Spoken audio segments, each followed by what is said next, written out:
Film की शुरुआत bread और लेक्सी से होती है, जो लॉस एंजलिस के एक शांत इलाके में पति पत्नी की तरह रहते हैं। ब्रैड फिलहाल काम नहीं कर रहा, वह म्यूजिक में करियर बनाने की कोशिश कर रहा है। घर में बिखरे गिटार साफ बताते हैं कि यह उसके लिए सिर्फ शौक नहीं है। वहीं लेक्सी शहर के बीचों बीच नौकरी करती है और घर का खर्च संभालने में मदद करती है। एक सुबह ब्रैड रोज की तरह लेक्सी के लिए कॉफी बनाकर उसे उठाता है। वह उसके लिए शॉवर भी तैयार कर देता है ताकि उसे काम पर देर न हो। दोनों थोड़ी बात करते हैं, फिर लेक्सी जल्दी से तैयार होकर निकल जाती है। उसके जाने के कुछ देर बाद ब्रैड अपनी रोज की सुबह में लगा होता है कि तभी रेडियो पर इमरजेंसी अलर्ट आता है। लॉस एंजलिस के अलग अलग हिस्सों में कई धमाके होने की खबर मिलती है। पहले ब्रैड को लगता है कि यह कोई बड़ा आतंकी हमला है, लेकिन रेडियो की खबरें हालात को उससे भी ज्यादा गंभीर बताती हैं। हवा में खतरनाक पदार्थ फैल चुके हैं और उड़ती राख लोगों की जान के लिए खतरा बन सकती है। ब्रैड को तुरंत लेक्सी की चिंता होती है। वह उसे फोन करता है, लेकिन कोई जवाब नहीं मिलता। वह दोबारा फोन करता है, फिर उसके ऑफिस और परिवार से भी संपर्क करने की कोशिश करता है, लेकिन किसी को कुछ पता नहीं होता। रेडियो पर खबरें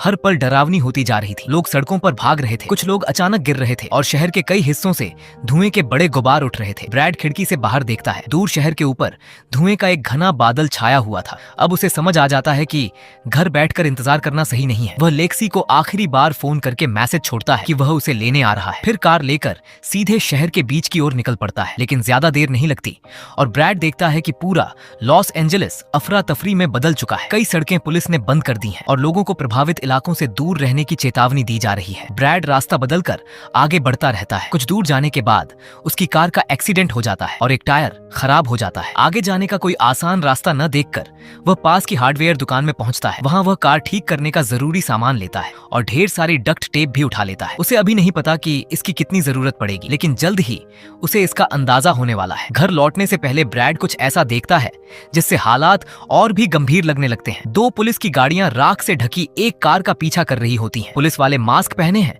और अंदर बैठे आदमी को वहीं रुकने का आदेश देते हैं, लेकिन वह बात नहीं मानता और भागने की कोशिश करता है। पुलिस वाले उसे रोकने के लिए बल का इस्तेमाल करते हैं और आखिर में उस आदमी को वहीं छोड़ देते हैं। उनमें से एक अफसर ब्रैड को साफ बता देता है कि इस वक्त शहर के बीच पहुंचकर लेक्सी को ढूंढना लगभग नामुमकिन है। कोई और रास्ता न होने पर ब्रैड आखिर घर लौटने लगता है। रास्ते में उसे सड़क के पास एक छोटा लड़का अकेला खड़ा दिखता है। उसका नाम टिम्मी है और वह बस शहर के ऊपर उठते धुएं को देख रहा है। ब्रैड उसे घर जाने को कहता है और आगे बढ़ जाता है, लेकिन जब ब्रैड अपने घर पहुंचता है तो लेक्सी वहां नहीं होती। वह उसे फिर फोन करता है, लेकिन कोई जवाब नहीं मिलता। तभी ब्रैड को कुछ और महसूस होता है। घर के अंदर कोई और भी है। एक पल के लिए ब्रैड घबरा जाता है, लेकिन वह अजनबी अपना नाम अलवारो बताता है। अलवारो ब्रैड के पड़ोसी के लिए काम करता है और बाहर के हालात के कारण उसके पास जाने की कोई सुरक्षित जगह नहीं थी, इसलिए वह ब्रैड के घर में आकर छिप गया था। ब्रैड मजबूरी में उसे रुकने देता है। अलवारो रेडियो चालू करता है और ताजा खबर उनके सबसे बड़े डर की पुष्टि कर देती है। खतरनाक राख अब उनके इलाके की ओर बढ़ रही है। अलवारो ब्रैड से कहता है कि उन्हें तुरंत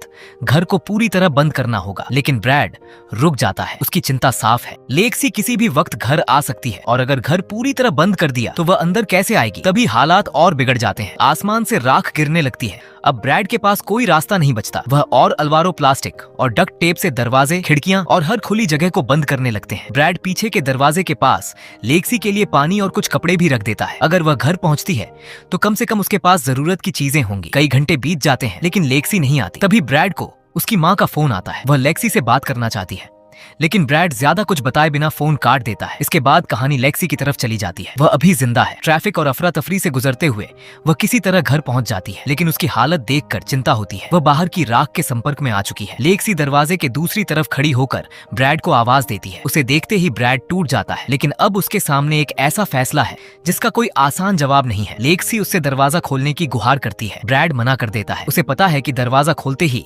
बाहर की खतरनाक राख घर के अंदर भी आ सकती है। लेक्सी को यकीन नहीं होता कि वह क्या सुन रही है। उसका अपना पति उससे कुछ कदम दूर खड़ा है, फिर भी उसे अंदर आने नहीं दे रहा। वह गुस्से में ब्रैड पर चिल्लाने लगती है। तभी उसे पता चलता है कि अलवारो भी ब्रैड के साथ घर के अंदर है, जबकि उसे बाहर छोड़ दिया गया है। ब्रैड समझाने की कोशिश करता है कि वह उसे छोड़ नहीं रहा। वह बस सरकारी निर्देश का इंतजार करना चाहता है ताकि ऐसा फैसला न हो जो अंदर मौजूद सभी लोगों की जान खतरे में डाल दे। रात हो जाती है। लेक्सी ठंड में बाहर बैठी रहती है, जबकि ब्रैड बंद घर के अंदर से जितना हो सके उसके पास रहता है। तभी रेडियो पर एक और खबर आती है। क्वारंटीन कई दिनों तक चल सकता है। ये सुनकर लेक्सी की उम्मीद टूटने लगती है। लेक्सी अंदर आ सकती है। ब्रैड उसे रोक देता है, जबकि अलवारो भी उसे शांत करने की कोशिश करता है। आखिर में लेक्सी शांत हो जाती है, लेकिन रात बिना किसी सुधार के गुजर जाती है। अगली सुबह लेक्सी पास में पुलिस की हलचल देखती है। अफसर एक ऐसे आदमी को ले जा रहे होते हैं जिसके खतरनाक पदार्थ के संपर्क में में आने का शक है। अब उसे एक बात समझ आ जाती है, बाहर से मदद जल्द आने वाली नहीं है। घर के अंदर ब्रैड आखिर एक तरीका सोचता है। लेक्सी को पूरे घर में लाने के बजाय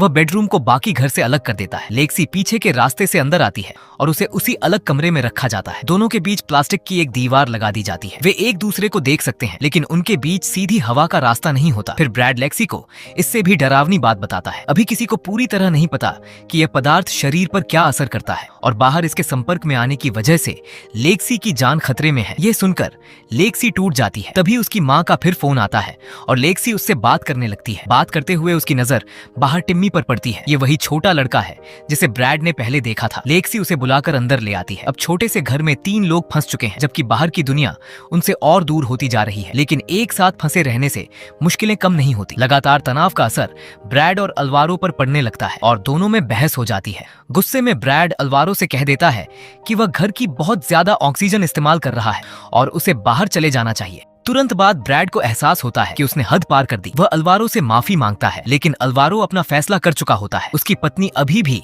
शहर में कहीं है और वह उसे अकेला नहीं छोड़ना चाहता। इसलिए आखिर अलवारो बाहर जाने का फैसला करता है। उसके जाते ही ब्रैड उस रास्ते को फिर से बंद कर देता है, लेकिन ब्रैड को पता नहीं कि उसके दरवाजे पर आने वाला अगला इंसान उन्हें उम्मीद की एक और वजह देने वाला है। कुछ देर बाद लेक्सी और टिम्मी को बाथरूम जाना होता है। ब्रैड घर के अलग अलग हिस्सों को ध्यान से बंद करता है ताकि वे बिना पूरे घर को खतरे में डाले वहां तक पहुंच सकें। लेकिन उसी रात अचानक कोई और घर के बाहर आ जाता है। कुछ पल के लिए अंदर मौजूद सभी लोगों को लगता है कि कोई अजनबी जबरन घर में घुसने की कोशिश कर रहा है। फिर उन्हें पता चलता है कि वह कौन है। वह लेक्सी का दोस्त रिक है। वह सील के हिस्से को तोड़ने की कोशिश करती है। तभी रिक लेक्सी को बताता है कि उसने समुद्र के पास एक मेडिकल जहाज के बारे में सुना है, जहां इस हादसे से प्रभावित लोगों का इलाज हो रहा है। रिक चाहता है कि लेक्सी उसके साथ चले। ब्रैड तुरंत इसका विरोध करता है। कोई दूसरा रास्ता न देखकर लेक्सी टिम्मी को साथ लेती है और रिक के साथ चली जाती है। ब्रैड घर में अकेला रह जाता है। कुछ देर बाद सैन्य अफसरों का एक दल वहां पहुंचता है। उनकी अगुवाई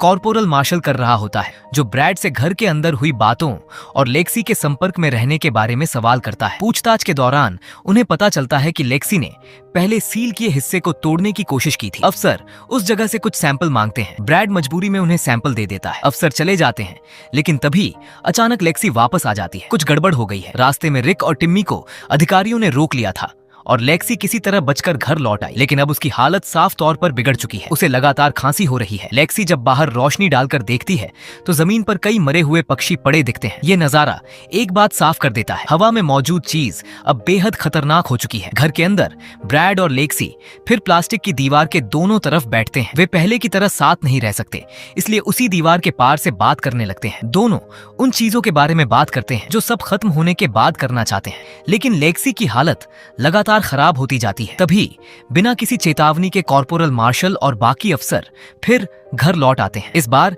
वे लेक्सी को अपने साथ ले जाने आए हैं। ब्रैड उनके पीछे जाने की कोशिश करता है, लेकिन अफसर उसे रोककर घर के अंदर ही रहने पर मजबूर कर देते हैं। तभी मार्शल बताता है कि असल में हुआ क्या है। समस्या सिर्फ इतनी नहीं थी कि लेक्सी बाहर की खतरनाक राख के संपर्क में आई थी। जब उसने पहले सील किए हिस्से को तोड़ने की कोशिश की थी, तब उस पदार्थ का कुछ हिस्सा घर के अंदर पहुंच गया था और क्योंकि ब्रैड ने घर को इतनी अच्छी तरह बंद कर दिया था, अंदर की नमी और बंद माहौल ने उस जहरीले पदार्थ को फैलने का मौका दे दिया। अब पूरा घर बुरी तरह दूषित माना जा रहा था। सबसे दर्दनाक बात यही थी, ब्रैड ने पूरे समय अपने घर को एक सुरक्षित जगह बनाने की कोशिश की, ये सोचकर कि बंद दीवारें सबको बचा रही हैं। लेकिन जिस घर पर उसने भरोसा किया था वही अब उसके लिए सबसे बड़ा खतरा बन चुका था। अफसरों के मुताबिक ब्रैड भी उस पदार्थ की चपेट में आ चुका था और उसके बचने की उम्मीद बेहद कम थी। ब्रैड कुछ समझ पाता उससे पहले अफसर बाहर से घर को सील करने लगते हैं, फिर एक पाइप जोड़कर घर के अंदर जहरीली गैस छोड़ना शुरू कर देते हैं। अब ब्रैड समझ जाता है कि वे उसे बचाने नहीं आए हैं, वे उसी बंद घर के अंदर उसे फंसाकर दूषण खत्म करने की तैयारी कर रहे हैं। ब्रैड तुरंत बाहर निकलने का रास्ता खोजता है। वह एक हिस्से को तोड़ने की पूरी ताकत लगाता है और किसी तरह बाहर निकल जाता है। एक पल के लिए लगता है कि वह बच जाएगा, लेकिन तभी उसे बाहर का सच दिखता है। पूरा इलाका एक बड़े फ्यूमिगेशन टेंट के अंदर बंद है। उसके पास निकलने की कोई जगह नहीं है। ब्रैड कोशिश करता रहता है, लेकिन आखिर उसकी ताकत जवाब दे जाती है। वह जमीन पर गिर पड़ता है और यहीं पर मूवी खत्म हो जाती है। दोस्तों, अगर आपको वीडियो पसंद आई हो तो वीडियो को लाइक और चैनल SY रोमान को सब्सक्राइब जरूर करें।